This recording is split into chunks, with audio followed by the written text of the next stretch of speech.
All right. So welcome everybody to Money Talk. One of the greatest talk that's happening in North America. As you know, my name is Keyon Corniffe. Some of you guys may call me Mr. Finance, right? Look at me, I'm putting on my button. I got to put on my badge, my freedom badge, right? Because as you know, our goal is to empower people with the knowledge. And I'm so happy to tell you guys that today we're going to be talking about a lot of great things, right? And a lot of good information that's going to be shared today. And some of the things that we're going to talk about today is really understanding some of the fundamentals of using the 10-20 formula, right? So let me grab some some piece of paper, right? Because I'm going to break this down for us today, right? Because now, how many of us want to know about how to plan for retirement, right? But not just retirement, guys. I'm talking about planning for retirement, right? And also at the same time, looking forward to understanding fundamentals, right? And when I say fundamentals, I'm talking about fundamentals of how to plan for retirement, but at the same time, the fundamentals of how to budget. I think these are such important things that we got to learn in order to be in the money game, right? We got to learn these things so we can be in a money game and be in a winning position. And for us to win, we got to truly understand these things. Let me tell you what we got to understand. Everything in life, right? I'm going to put it here. Everything in life that you do, I'm going to write it here. You got to have a goal plus a plan, right? It got to be like this. You got to have a goal plus a plan. Everything in life got to have a goal plus a plan. You know what that equals? It equals action. Yeah? Goal plus a plan equal action. So when you look at the goal, right, is what we call the why. The plan is the how. The action is the results. Right? This is our life. Our goal requires us to know the why. The plan requires you to know the how. The action will bring you the results, right? So that's the reason why you got to know what you need. You must know what you need. So if you have a goal, you know why you got to accomplish that goal. When you have a plan, you learn the how, and when you take massive action, it will bring you results. So, first thing we're going to talk about, right? First thing we're going to talk about you know what? How about this? Let's start it off this way. Let's start about with the 10-20 formula, right? We're going to start it off like this. 10-20 formula, right? What is the 10-20 formula? Now, I want you to write this down. 10-20 formula is to help you to know what you need, right? The 10-20 formula is to help you to know what you need. What I'm talking about, let me talk about it real quick. 10 times. 10 times your income, right? We're going to put here 10 times income is for life insurance need, right? So if no one never ever broke down the dime method to you, you should have at least a bare minimum of 10 times your annual income. Once again, if no one never broke down to you what you need for life insurance, you need to have 10 times your annual income bare minimum. Okay? So example, if you make 50K a year, you got to times that by 10, right? An annual net. We're talking about net income now. So if you make 50K net income, take home money, the money that take care of your family, times that by 10, that means you have an insurance need of 500,000, right? You would have an insurance need of 500,000. Okay? So that's how you know how much bare minimum as insurance you would need, right? So now, what's the 20 times your income? 20 times is what? 20 times income is for your retirement need. So I want you guys to say retirement to yourself. I need 20 times as my annual income. Once again, net, what you take home.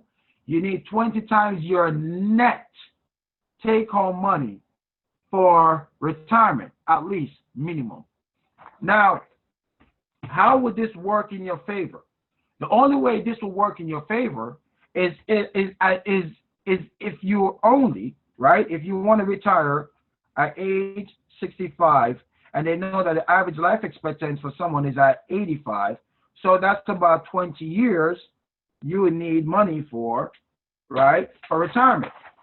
So if you was to retire, because the average age for someone to retire is at 65, and they said that the average person lives to 85, so that's where they get the 20 times your annual income minimum you would need in order to retire comfortably. Now, you gotta remember, inflation is not calculating this. That's why we said it's a minimum, right? It's a minimum. You're not even calculating inflation. That's why the wealth formula is important. So bare minimum 20 times. So for example, if you make 50K a year times that by 20, so once again, net, if you take home 50K net a year times that by 20, that means you would need at least 1 mil, right? You would need at least 1 million saved up by 65, right? So now you're probably wondering, well, how am I going to get to this 1 million? That's why you got to know your FIN number, because this is what we help families to figure out how much I need to save based on where you are now in order to accomplish this goal. But they say bare minimum, you need to have 20 times your net take-home money saved up. And in this example, if your take-home net is $50,000 a year, times that by 20, that's $1 million you would need at 65 in order to still have 50,000 coming in for the next 20 years. Now, the question is, what if there's two things you got to think about, right? Two things. You got to think about, well, what if I want to retire before 55? I don't want to wait till 55 to retire. And the next thing is, number two, what if you live past 85, right? So the problem is if I want to retire sooner than 65, and what if I live longer than 85, right? So that's why, you know, it really is important to really know what is your FIN number, because it helps you know what is your final income number. Is that making sense so far, guys? Make sense? Right? Hit me with a yes, with an I, or a nay. What do you think? Make sense? All right. So now I'm going to help to break down my favorite subject. So my next subject I'm going to break down is something called a budgeting formula. You know why I love the budgeting formula? Now, here's how you put together your budgeting formula, right? I want you to draw three lines, right? Going down vertically. No, I'm sorry. Yeah, I'm right. 3 lines. I'm going to show you. So, guys, wait a second, right? You got to draw a box, right? Similar to this. I'm going to show you exactly what it looks like. You're going to draw a box like this, right? 4 boxes. All right? So now, when you draw these 4 boxes, things you must know. 2 things you must know in order to budget formula, right? 2 things you must know to run a proper budgeting formula. Number 1, once again, number 1, you must know what is your net pay. Your monthly net pay. You got to know what's your monthly net pay, right? That's the first thing you got to know. Number 2, you must know what is your total bills amount, right? Monthly bills. You got to know what is your total monthly bills, all right? So that's how it looks when you do your budget formula. How many of you guys think this looks much easier than a spreadsheet so far? Is this easier so far? This looks better so far as far as a simple budgeting formula, right? Easy? Yes, nay, maybe so, right? So when I teach my students and my partners in business or our clients, I teach them how to budget using this. So every time you do your budgeting for the month, right, or for the week, you could literally draw your budgeting just like this on a piece of paper, 4 boxes, even on a napkin, right? Just like this. So now let me show you how you put it in. So let's say that our net pay as an example, is $3,000. This is the take-home money after taxes. So we're going to put 3K in the net pay section, right? 3K, right? And then let's say that your bills amount is around 2,400, right? So 3K net pay, bills amount 2,400, right? This is what it looks like. So when you do your budgeting, this is how you write it out, and this is what it's going to look like when you do it. So now, what are some of the things you must know? Now, in each box, it represents the rules that you must know to run a proper budgeting formula. So number one, the top box on the top, I'm going to write them out. You got to know the rules. One's going to be the rules box. All right, let me change my marker real quick. Okay, perfect. So one box is going to be the rules box, right? The other box is going to be the bills box. And I'm going to show you what they look like. So give me a second. The other box is going to be the savings box. The other box is going to be the spending box. All right? So this is what it looks like. Right? On the top left is the rules box. The top right is the bills box. The bottom left is the spending box. And no, it's the savings box, bottom left. And on the bottom right is the spending box, right? This is how you write out the formula to run your budgeting. So now, how does it work? Let's break it down, all right? Don't worry, guys. This is me looking for another marker color. All right. I guess I'll work with, forget it. So here we go. So in the rules box, right, on the rules box section, on the top left, you got to write down the rules. The rules says 50% of income should go towards bills, right? 20% of income should go to save, and the average person spends about 30%, right? So this is what it looks like, right?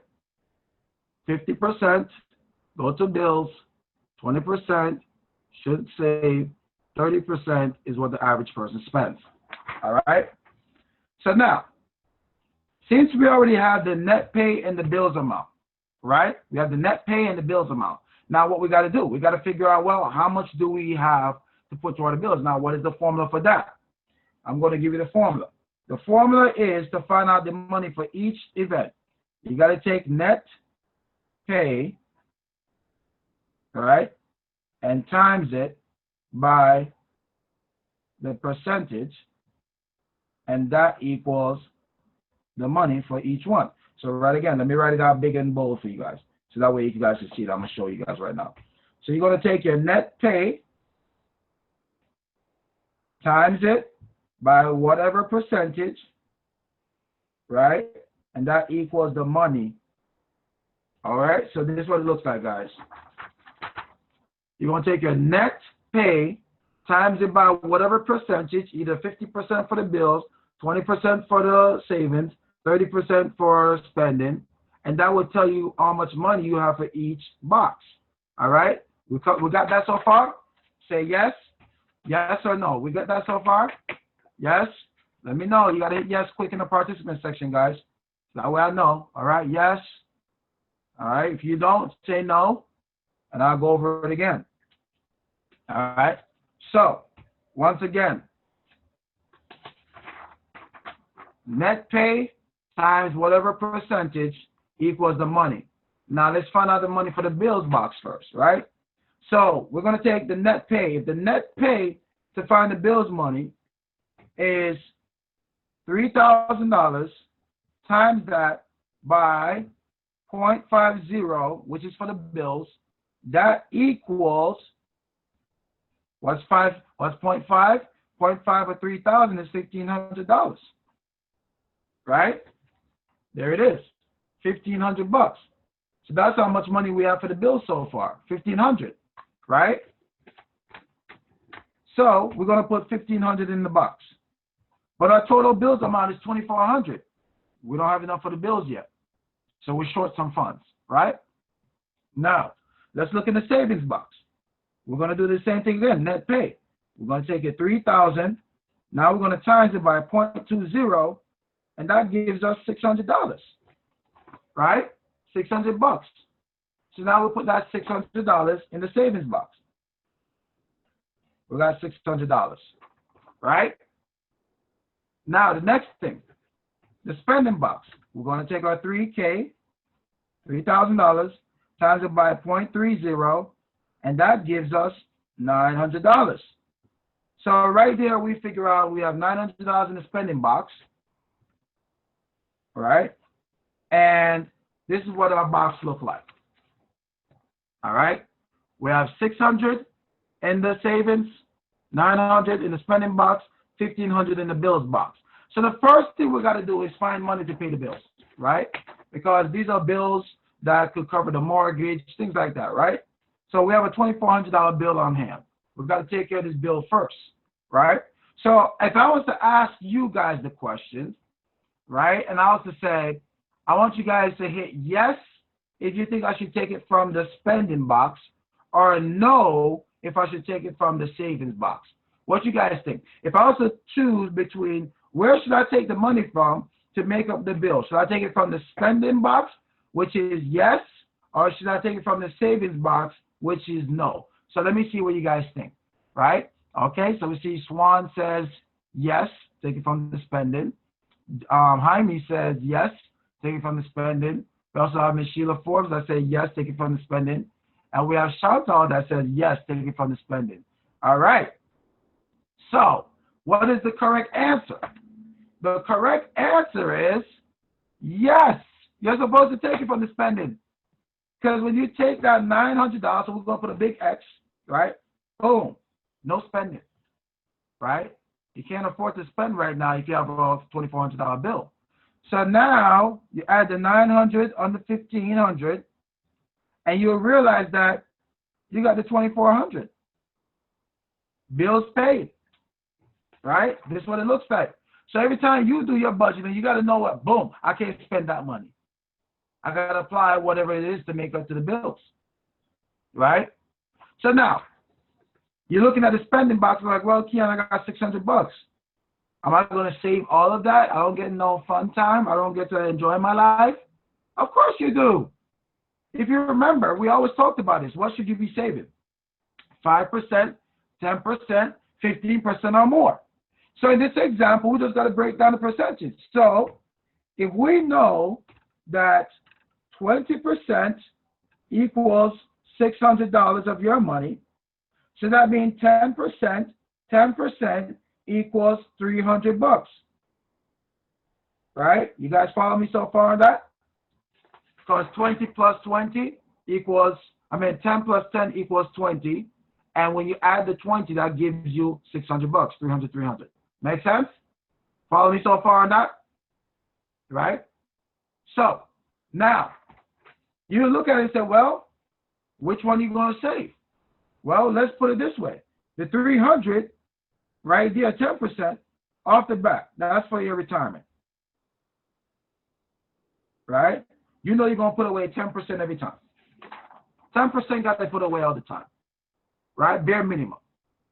That's gone. 300 to the retirement. Right? So now you look at it and say, well, that's taken care of. I got 10% more here. How do you break this up? Well, if 10% equals 300, that means 5% plus 5% equals 150. Right? That means that equals 150 right there, right? So that means 5% plus 5% equals 150 plus 150, correct? We got that so far? We understand that? Right? Hit me with a yes. Do we understand that so far? Are you guys following me? So I'm putting $300 towards my retirement, and I'm breaking down the other 10% of the other 300 into 5%, 5%, now 150, right? So here's what it is. You're going to take one of these 150s, right, and create an emergency fund. Every month you save 150 towards your emergency fund. And then you still got 150 where you can spend. So now you know your monthly budget every month to spend is 150. not 900. And you still could put away an emergency fund. Okay? So someone will say, wow, this is easier. So do you guys think this is way easier than doing the spreadsheet? It's just simple math, right? Because now you can break down every dollar to know exactly what you have available and how you can spend. All right, so at this time, guys, I would love to just open up the call to anybody that would love to share their takeaway from today, right? Because we'd love to hear your feedbacks. So if you'd like to share your feedback about the 10-20 formula and 50-20, so, oh yes, sorry about that. I didn't even write the formula name for budgeting. It's called the 50-20-30 budgeting formula. All right? It's called the 50-20-30 budgeting formula. All right? It's a really awesome formula that you can learn, and you can apply it, and you can use it. So if you'd like to share your feedback on some of the things you learned today, or what's your takeaway from 10-20 formula or the 50-20-30 formula, anybody would like to share? If you'd like to share, just hit the yes button or raise your hand, and I'll call on you, so that way you can unmute and share your takeaway from today. So anybody like to share?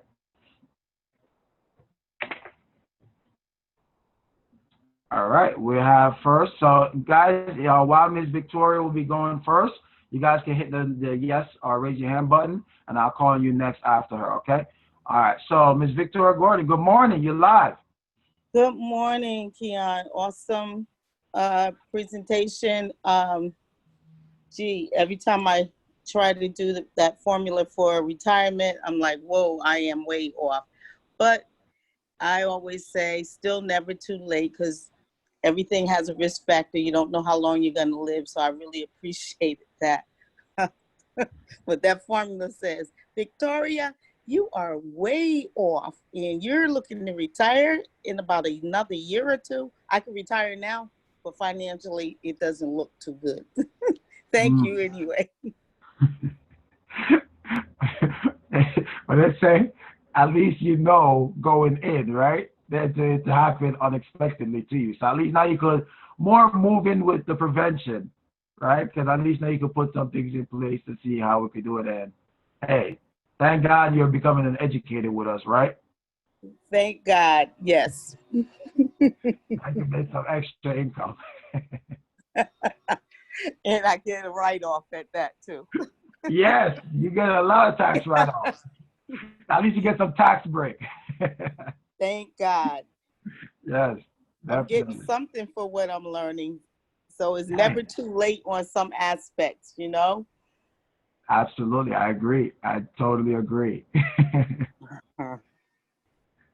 Anybody else would love to share their takeaway from today?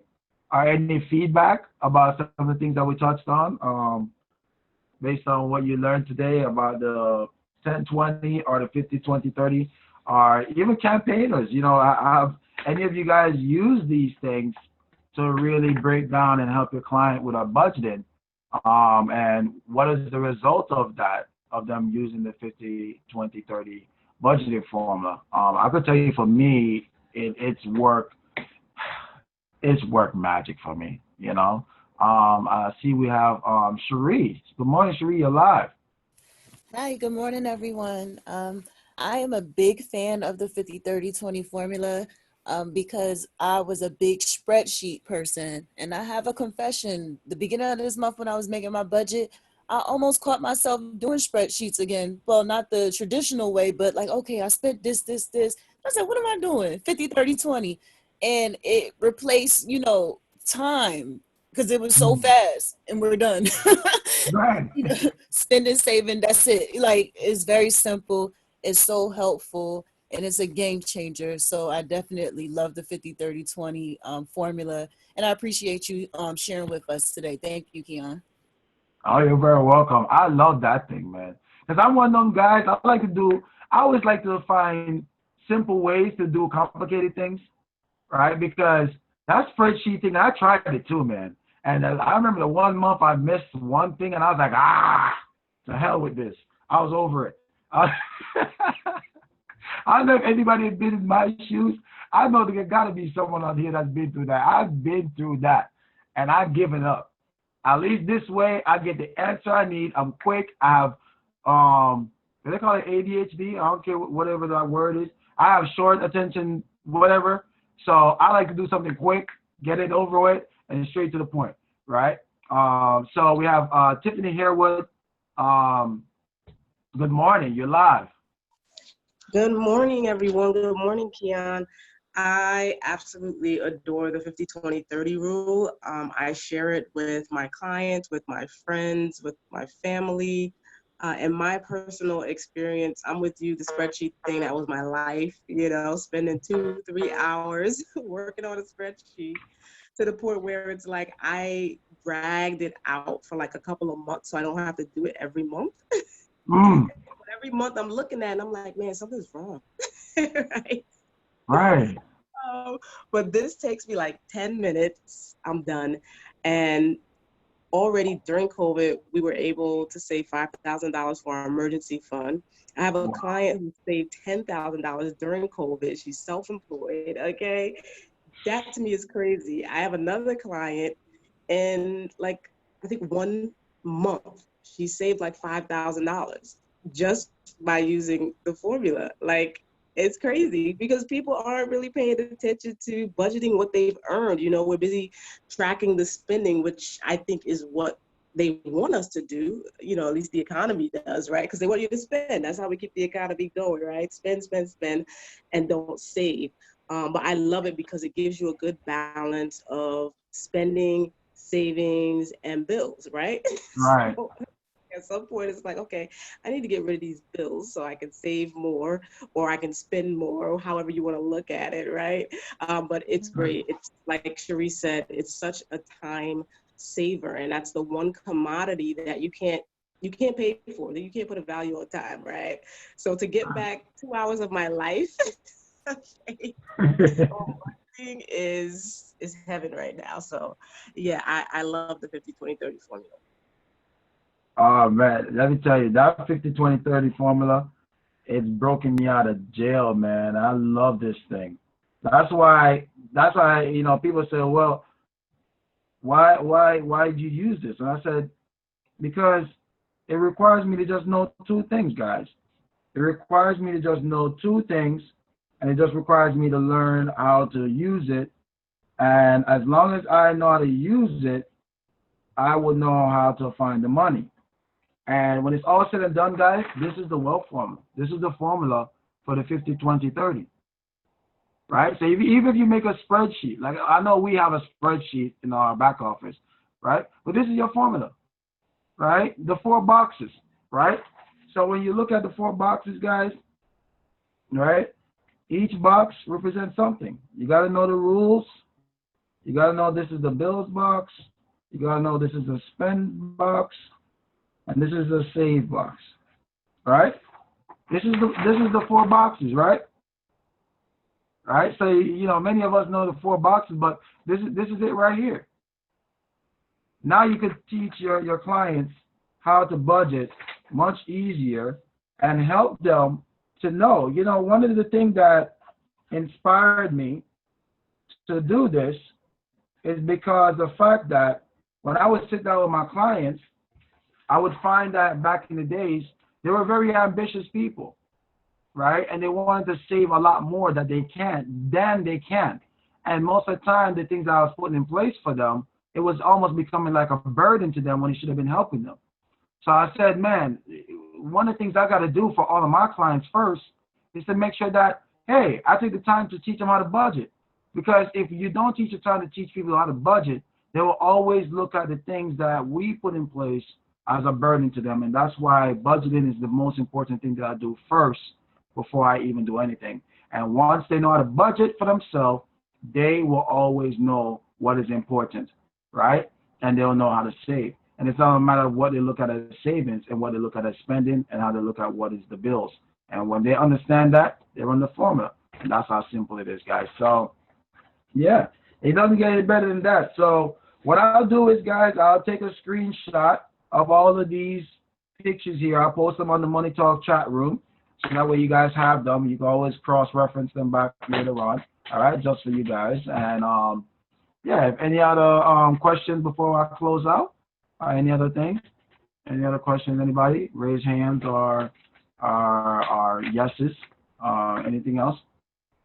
I'm not sure if Tiff's just from leftover. So, okay, let me put this here, clear. All right.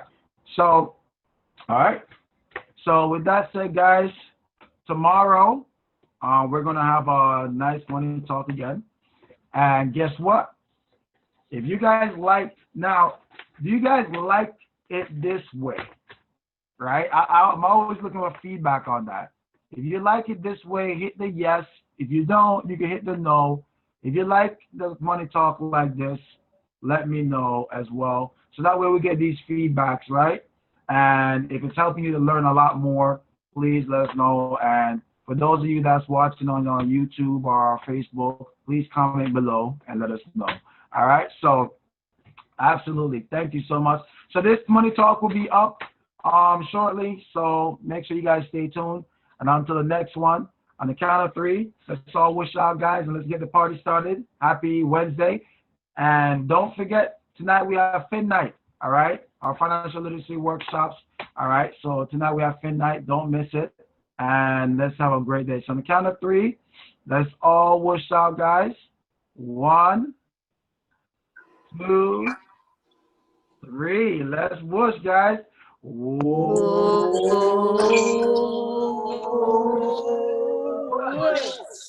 World team, one dream, one cause. Have a great day, everybody. Great day, everybody. Have a great day, everybody. God bless.